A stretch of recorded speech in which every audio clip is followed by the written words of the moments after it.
अष्टमोऽध्यायः रक्त बीज बध।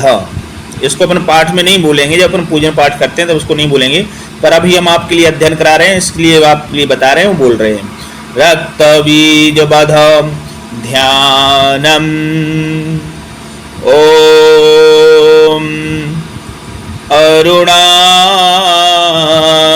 करुणातरङ्गिताक्षी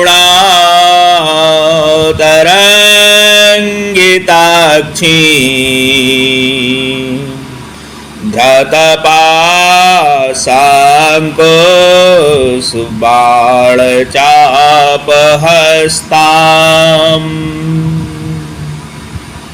अणिमा दिविरा व्रतां मयूखै रहमेतेव विभावये भवानी। ॐ ऋषिरुवाच चण्डे च निहते दैत्ये मुण्डे च विनिपातिते बहुलेषु च सैन्येषु क्षयितेश्च सुरेश्वरः ततः कोपपराधीन चेता शुम्भ प्रतापवान् उद्योगं सर्वसैन्यानां दैत्यानामादिपेदिदेशः अद्य सर्वबलैर्दैत्याः षडशीतिर्दायुधाः कम्बोनां चतुर्शीतिर्निर्यान्तो सबलैर्व्रताः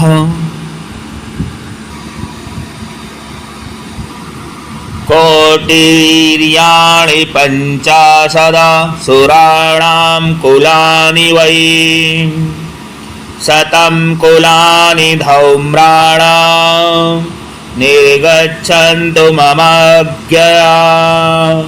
कालिका दौर्हृदा मौर्या कालिकेयास्तथासुराः युद्धाय सज्जा निर्यान्तो आज्ञया त्वरिता मम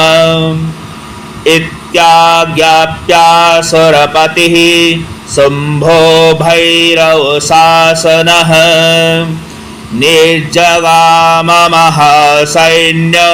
सहस्रैर्बहुभिर्व्रतः आयान्तं चण्डिका दृष्ट्वा तत्सैन्यमतिभीषणम् ज्यासनैः पूरयामास धरणी गगनान्तरम् तथा सिंहो महानद मतीव कृतवान् नृप घण्टासनेन तन्नद मम्बिका च पब्रह्मयत् धनुर्जा सिंहघण्टानां नादापोरतदिङ्मुखा निनादैर्भीषणैः काली जिज्ञे विस्तारितानना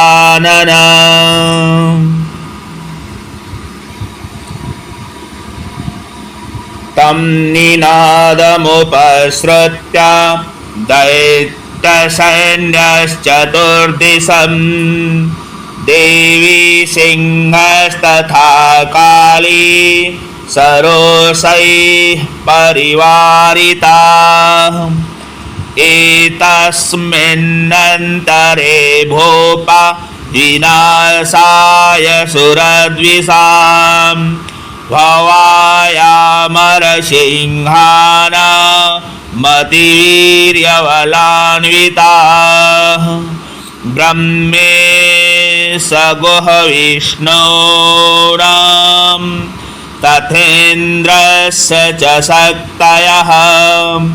शरीरेभ्यो विनिष्क्रम्य तद्रूपैश्चण्डिकां ययुः यस्य देवस्य यद्रूपं यथा भूषणवाहनम् तद्वदेव हि तच्छक्ति रसरान्यद्धुमाययौ हंसयुक्तविमानाग्रे साक्षसूत्रकमण्डलः आयाता ब्रह्मणः शक्तिर्ब्रह्माणि सा विधीयते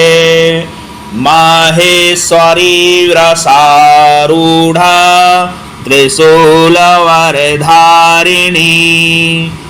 महाहिवलया प्राप्ता चंद्ररेखा विभूषणा कौमारी शक्तिहस्ता च मयूरवरवाहना योद्योमभ्याययौ दैत्या नम्बिका गहरूपिणी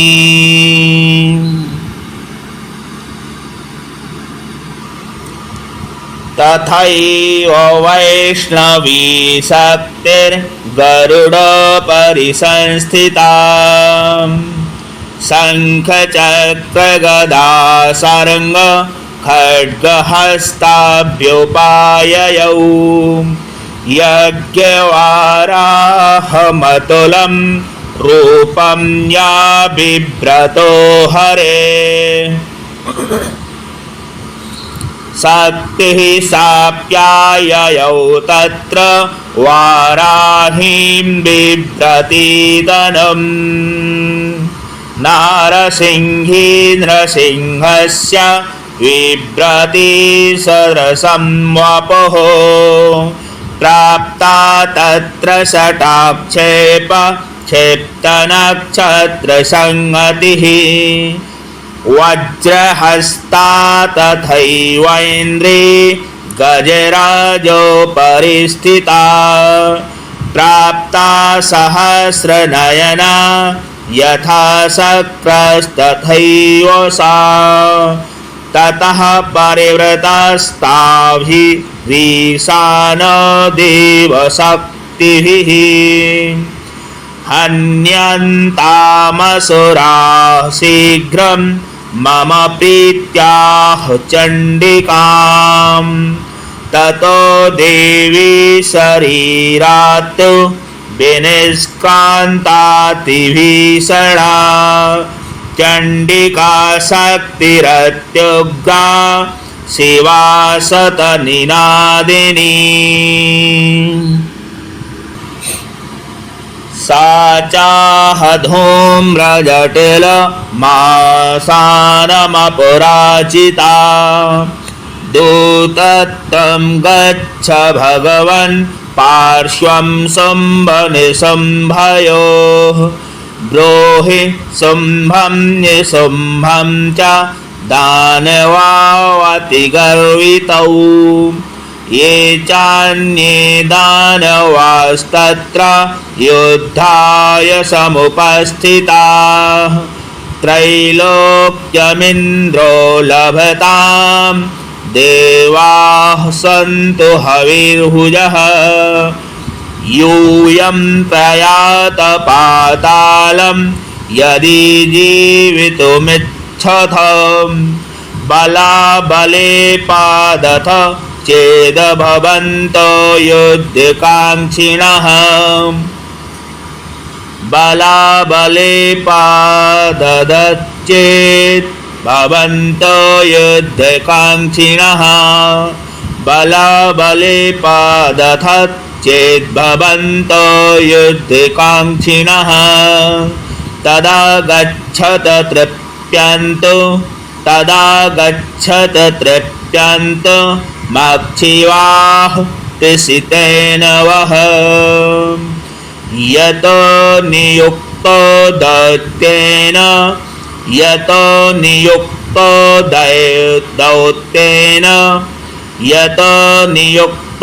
दौत्येन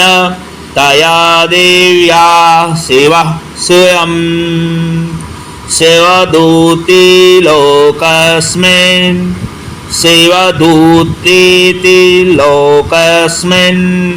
शिवदूतीति लोकस्मिन् ततः साक्षातिमागता शिवदूतीति लोकस्मिन् ततः साक्षातिमागता तेऽपि श्रुत्वा वचो देव्याः सर्वाख्यातं महासुराः सर्वाख्यातं महासुराः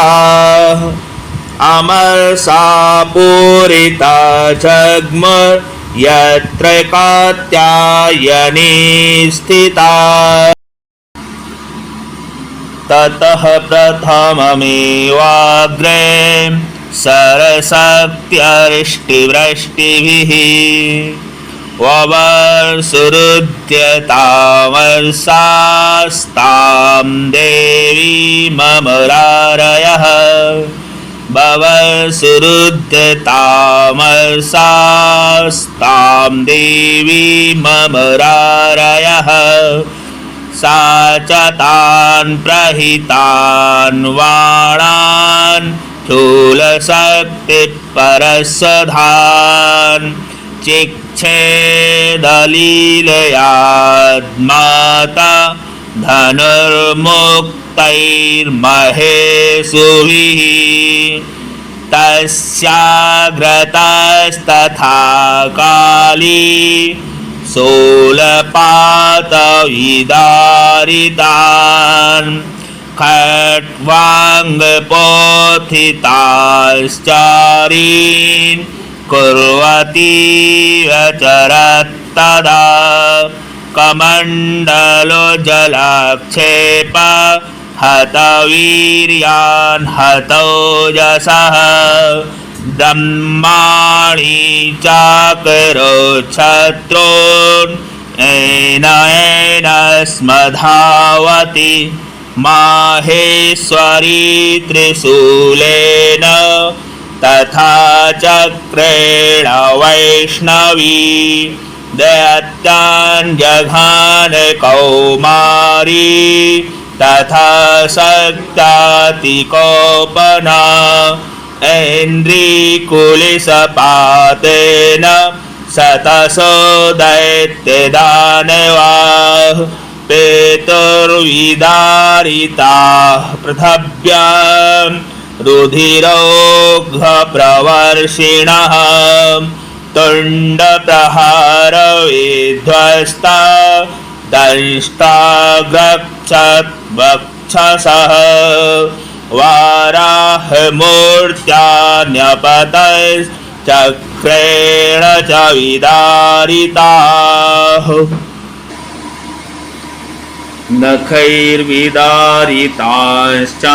नखैर्विदारिताश्चान्यान्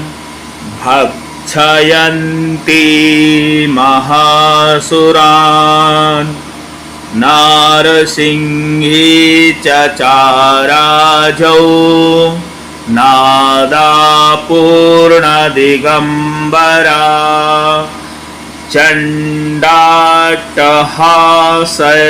चण्डाट्टहासैरसुराः शिवदूत्यभिदूषिताः पेतुः पृथिव्यां पतितांश्चखादाथ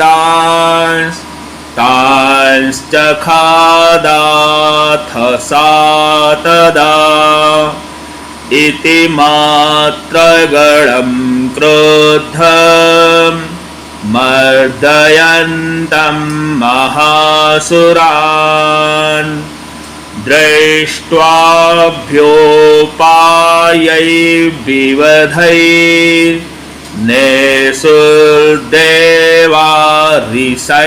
दृष्ट्वाभ्युपायैर्विवधैर्नेसुर्देवारिसैनिकाः पलायनपरान्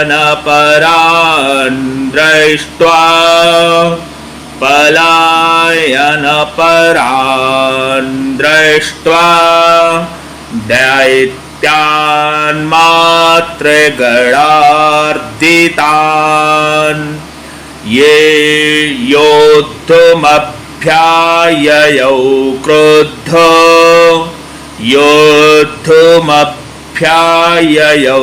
क्रुद्धो रक्तबीजो महासुरः रक्तविन्दुर्यदा भूमौ पतत्यस्य शरीरतः समुत्पतति मेदिन्याम् समुत्पतति मेदिन्याम् तत्प्रमाणस्तदासुरः युयुधे सगदापाणि रिन्द्रशक्त्या महासुरः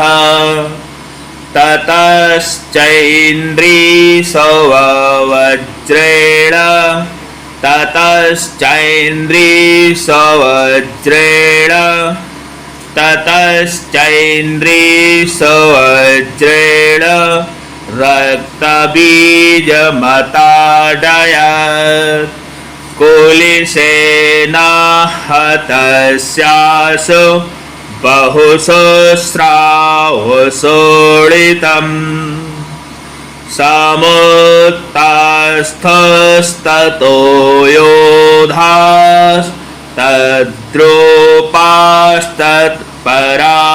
योधास्तद्रूपास्तत्पराक्रमाः समुत्तस्थस्ततो योधास्तद्रूपास्तत्पराक्रमाः यावन्तः पतितास्तस्य शरीराद्रक्तबिन्दवः तावन्तः पुरुषा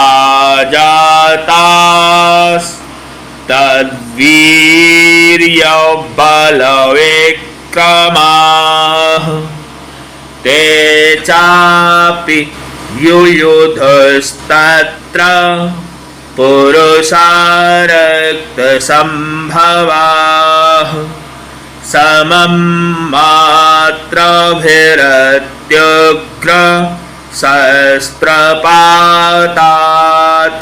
शस्त्रपातातिभीषणम् पुनश्च वज्रपातेन क्षतमस्य शिरो यदा बवाहरक्तं पुरुषास्ततो जाता सहस्रशः वैष्णवी समरे चैनं चक्रेणाभिजघानः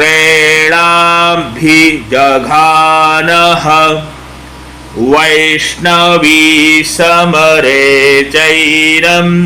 चक्रेणाभिजघानः गदया ताडयामास ऐन्द्रीतमसुरेश्वरम् गदया ताडयामास ऐन्द्रीतमसुरेश्वरम् वैष्णवी चक्रभिन्नस्य रुधिरस्रावसम्भवैः सहस्रशो जगद्व्याप्तं तत्प्रमाणैर्महासुरैः सत्या जघाने कौमारी वाराही च तथासिना माहेश्वरी त्रिशूलेन रक्तबीजं महासुरम् स चापि गदया दैत्यः सर्वा एवाहनत्पृथक् मातृः कोपसमाविष्टो रक्तबीजमताडयत् रक्तबीजो महासुरः तस्याहतस्य बहुधा शक्तिशूलादिभिर्भुवि पपातयो वैरक्तौघस्तेनासञ्छतसोऽसुराः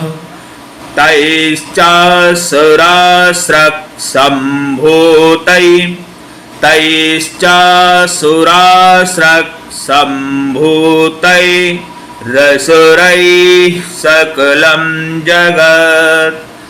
व्याप्तमासीत् ततो देवा भयमाजगमुरुत्तमम् तान् विषण्णान् सुरान् दृष्ट्वा चण्डिका प्राह सत्वरा उवाच कालीं चामुण्डे विस्तीर्णं वदनं कुरु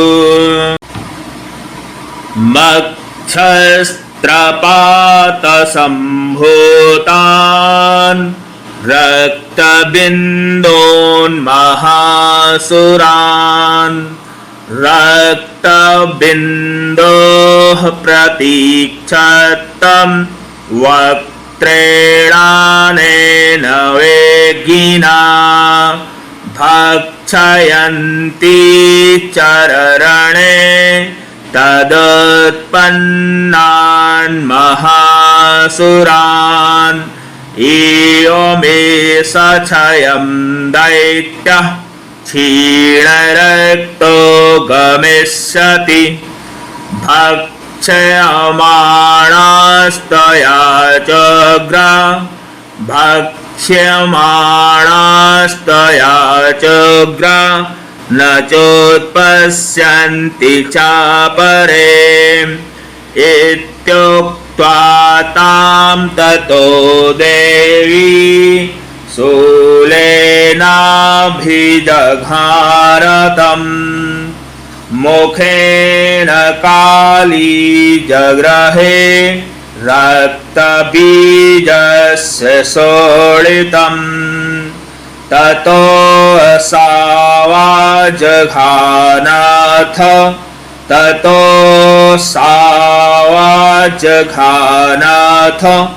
गदया तत्र चण्डिकाम् न चास्यावेदनां चक्रे गदापातल्पिकामपि तस्याः हतस्य देहात्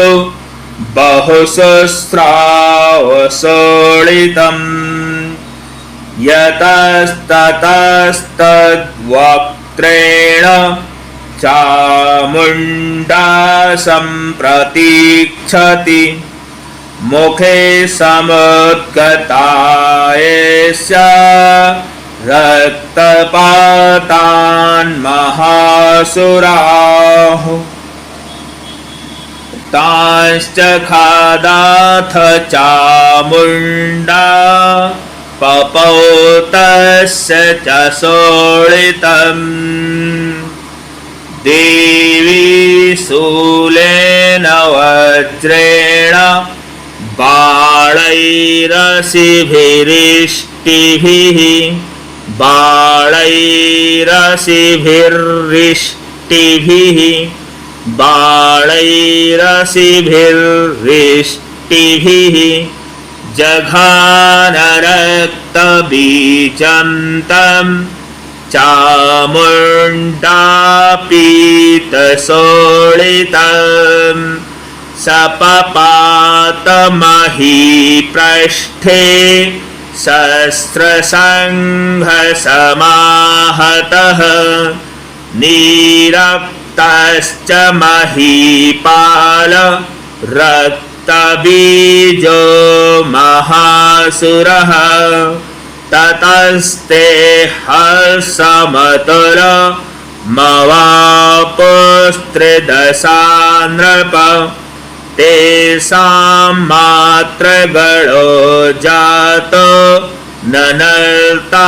शृङ्गमदोद्यतः। ॐ जय जय श्री मार्कण्डेय पुराणे सावर्णिके मन्वन्तरे देवी माहात्म्यः षष्ठः। श्री दुर्गा अर्पणमस्तु। नवमोऽध्यायः निशुम्भवध ध्यानम्। ॐ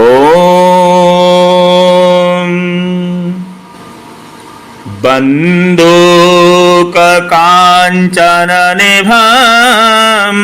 रुचिराक्षमालां पाशाङ्कुशौचवरदां निजबाहुदण्डैः बिभ्राणमेन्दुसकलाभरणं त्रिनेत्र मर्धाम्बिके समनिशं वपुराश्रयामि। मर्धाम्बिके समनिशं वपुराश्रयामि। ॐ राजोवाच विचित्रमिदमाख्यातं भगवन् भवता मम देव्याश्चरितमाहात्म्यं रक्तबीजवधाश्रितं भूयश्चेच्छाम्यहं श्रोतुं रक्तबीजे निपातिते चकार शुम्भो यत्कर्म निशुम्भश्चातिकोपनः। ऋषिर्वाच चकार कोपमतुलं रक्तबीजे निपातिते शुम्भासुरो निशुम्भश्च हते सन्येषु चाहवे हन्यमानं महासैन्यं विलोक्यामसमुद्वहन् अभ्यधावनिशुम्भोऽथ मुख्यासुरसेनया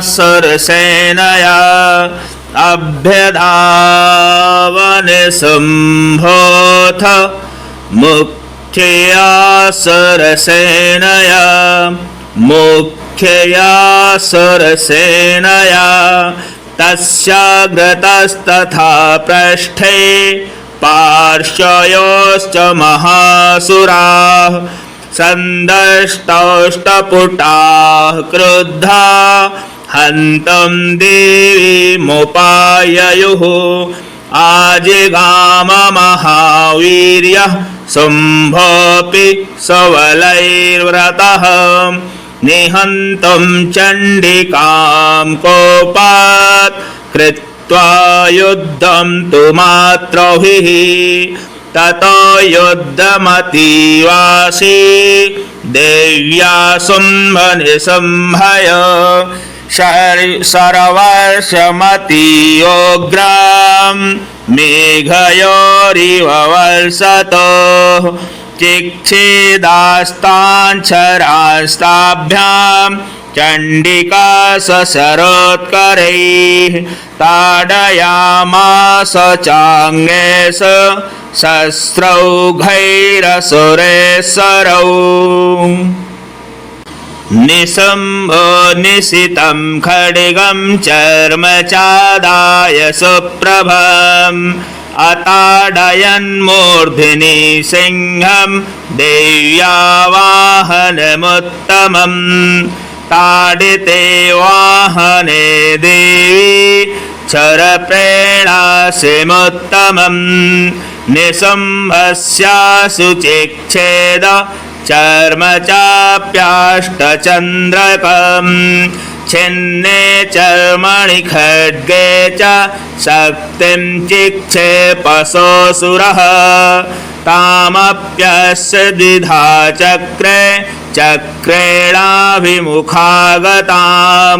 कोपाद्मातो निशुम्भोऽथ शूलं जग्राह दानवः आयातं मुष्टिपातेन देवी तच्चाप्यचूर्णयत् आविद्याथ गदां सोऽपि चिक्षेपचण्डिकां प्रति सापि देव्या त्रिशूलेन भिन्ना भस्मत्तमागता ततः परशुहस्तं तमायान्तं दैत्यपुङ्गवम् आहत्य देवी बाणौघैरपातयत भूतले तस्मिन् पतिते भूमौ निशुम्भे भीमविक्रमे भ्रातर्यतीव संक्रुद्धा प्रयौहन्तुमम्बिकाम्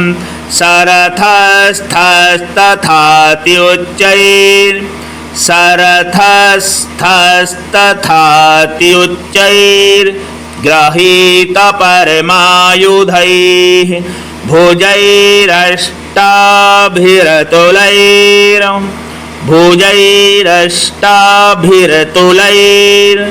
भुजैरष्टाभिरतुलैर्व्याप्यासे सम्बभौ नभः तमायान्तं समालोक्य देवी शङ्खमवादयत् ज्याशब्दं चापि धनुषश्चकारातीव दुःसयम् पूरयामास्ककुभो निजघण्टासनेन च समस्तदैत्यसैन्यानां तेजोवधविधायिनां ततः सिंहो महानादैस्त्याजितेह महामदैः पूर्यामास गगनं गां तथैव दिशो दश पूरयामास गगनं गां तथैव दिशो दश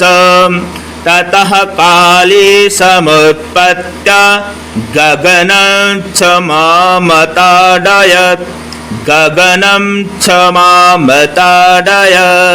कराभ्यां तन्निनादेन प्राक्सुनास्ते तिरोहिताः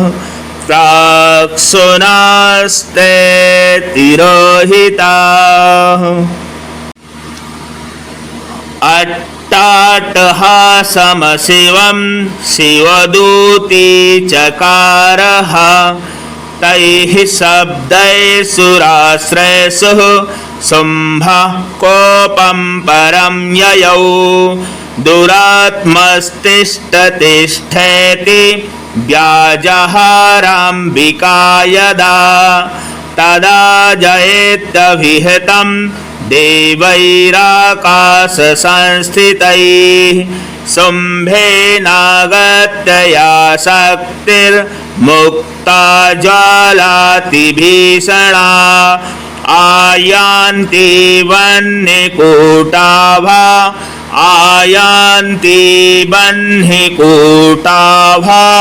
सा निरस्ता महोल्कया सिंहनादेन शुम्भस्य व्याप्तं लोकत्रयान्तरं निर्घातनिःसनो घोरो जितवान् वनीपते शुम्भमुक्ताञ्छरान् देवी शुम्भस्तत्प्रहिताञ्छरान् चिक्षेदशरैरोग्रैः शतशोऽथ सहस्रशः तथा सा चण्डिका क्रुद्धा शूलेनाभिजघानतम् सतदा विहतो भूमौ मूर्छितो निपपातः ततो निशुम्भ सम्प्राप्य चेतनामात्तकार्मुकः आजिघान शरैर्देवी कालीं केसरिणं तथा पुनश्चिकृत्वा बाहुना मयुतं धनुजेश्वरः चक्रायुधेन दितिजश्छादयामास चण्डिकाम् ततो भगवती क्रुद्धा दुरिगार्तिनाशिनी चिक्षेदतानि चक्राणि सशरैः सायकाश्च तान् ततो निशुम्भो वेगेन गदामादाय चण्डिकाम् अभ्यधावत वैहन्तं दैत्यसेना समावृतः तस्यापतत एवासु गदां चिक्षेद चण्डिका खड्गेन सितधारेण स च शूलं समाददे शूलहस्तं समायान्तं निशुम्भममरार्दनं हृदि निव्याधशूलेन हृदि विव्याधशूलेन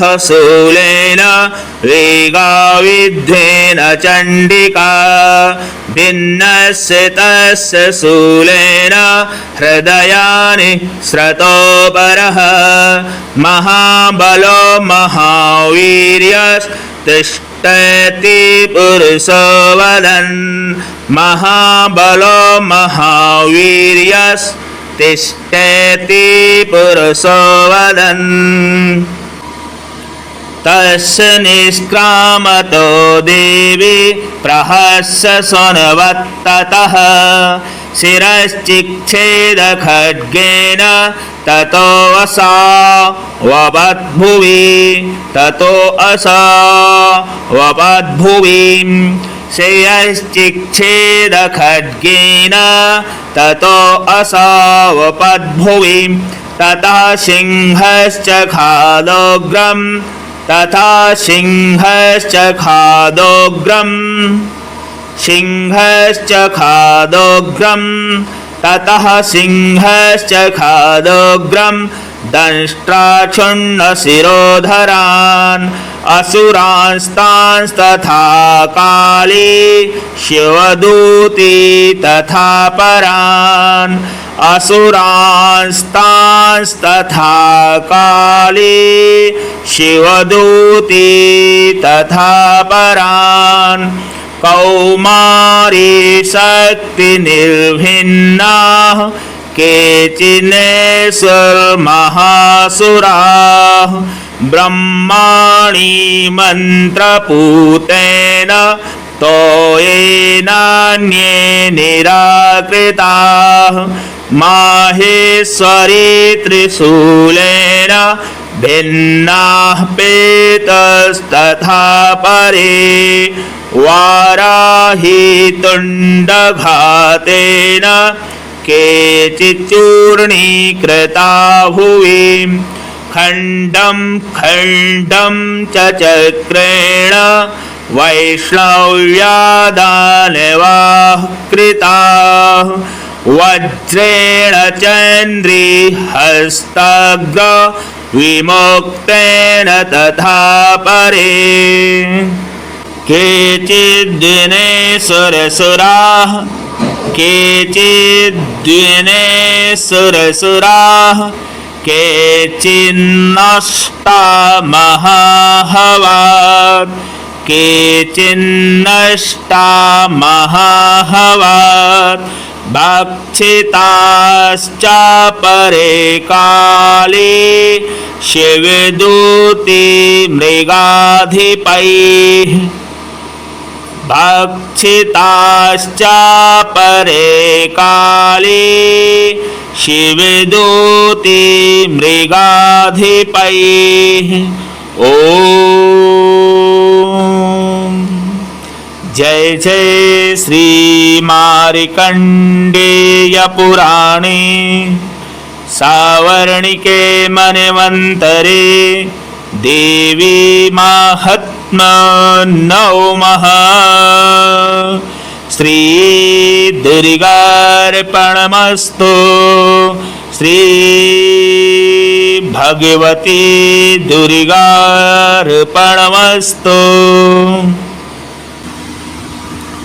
दशमोऽध्यायः शुम्भवध। ध्यानम्। ॐ उत्तप्त हेमरुचिरान् रविचन्द्रवह्नि नेत्राननुसरयुताङ्कुशपाशशूलम् रम्यैर्भुजैश्च दधतीं शिवशक्तिरूपां कामेश्वरीं हृदि भजामि धृतेन्दुलेखाम्। ॐ ऋषिरुवाच निशुम्भं निहतं दृष्ट्वा भ्रातरं प्राणशम्मितम् हन्यमानं बलं चैव शुम्भः क्रुद्धो ब्रवीद्वचः बलावलेपाद्दुष्टेत्तं मा दुर्गे गर्वमावह अन्यासां बलमाश्रित्य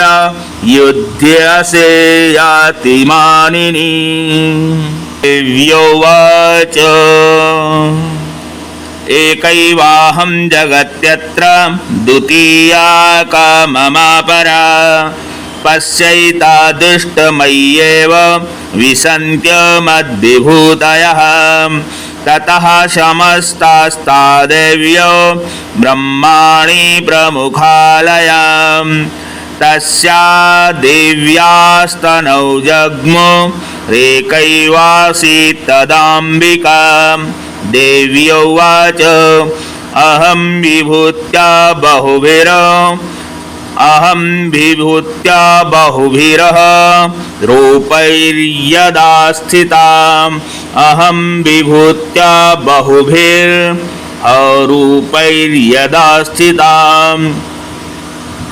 तत्संग्रतं मयैकैव तिष्ठाम्याजौ स्थिरो भव। ऋषिरुवाच ततः प्रवव्रते युद्धं देव्याः शुम्भस्य चोभयो पश्यतां सर्वदेवानामसुराणां च दारुणम् सर्वर्षैः शितैः शस्त्रैः तथास्त्रैश्चैव दारुणैः तयोर्युद्धमभूद्भूयः सर्वलोकभयङ्करम्। दिव्यान्यस्त्राणि शतश मुमचेयान्यथाम्बिकाम् बभञ्जतानि दैत्येन्द्रस्तत्प्रतिघातकर्तृभिः मुक्तानि तेन चास्त्राणि दिव्यानि परमेश्वरी बभञ्जलीलयैवोग्रां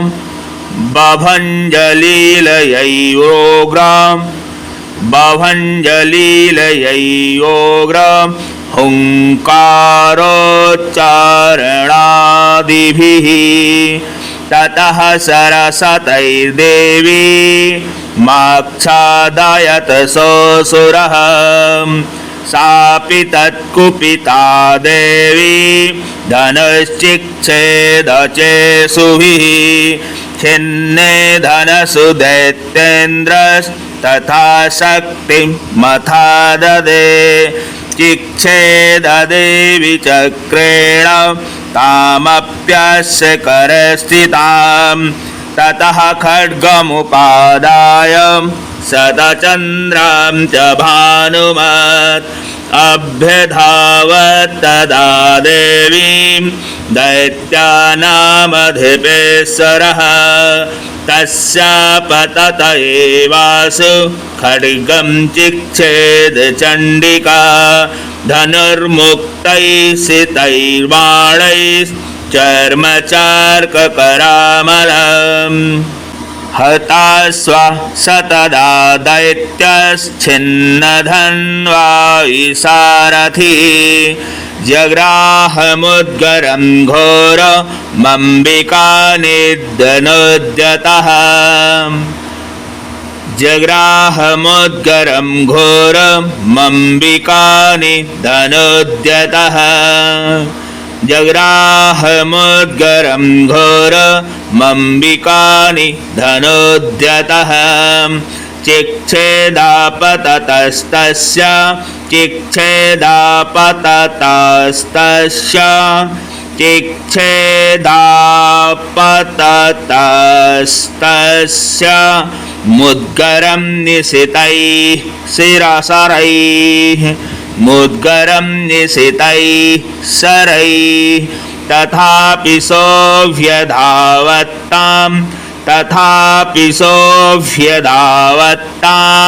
मुष्टिमुद्यम्य वेगवान् समुष्टिं पातयामास हृदये दैत्यपुङ्गवः देव्यास्तं चापि सा देवी तलेनोरस्य ताडयत् तल्प्रहाराभिहतो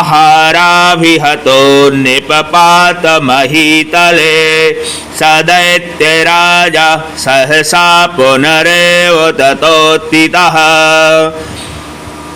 उत्पत्य च प्रग्रहोच्चै देवीं गगनमास्थितः तत्रापि सा निराधारा युयुधे तेन चण्डिका नियुद्धं खेतदादैत्यश्चण्डिका च परस्परम्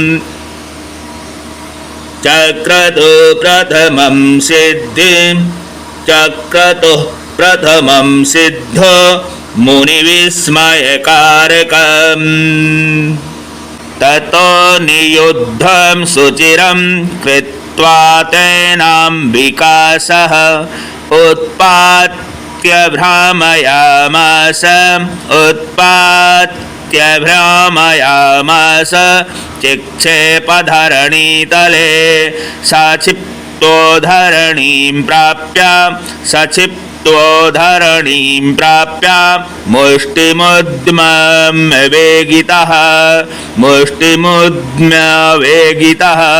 मुष्टिमुद्म्यवेगितः अभ्यधावत दुष्टात्मा चण्डिकानिधनेक्षया तमायान्तं ततो देवी सर्वदैत्यजनेश्वरम् जगत्यां पातयामास भित्त्वा शूलेन वक्षसि सगतासु पपातोर्व्यां देवी शूलाग्रवीक्षतः चालयन् सकलां पृथिवीं शाब्ददीपां सपर्वतां ततः प्रसन्नमखिलं हते तस्मिन् दुरात्मनि जगत्स्वास्थमतीवाप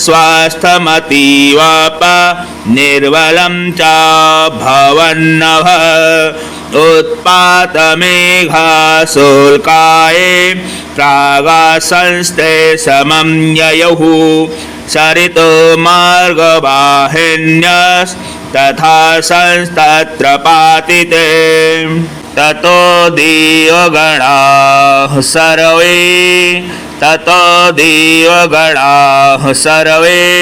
हर्षनिर्भरमानसाः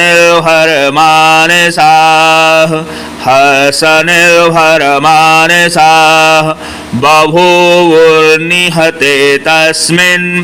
बहुर्निहते तस्मिन् गन्धर्वा ललितं जगुः अवादयस्तथैवान्ये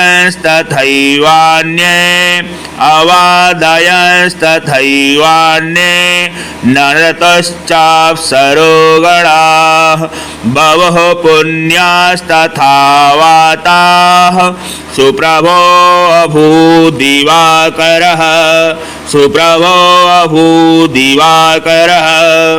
जजलश्चाग्नया शान्ताः जजलश्चाग्नयः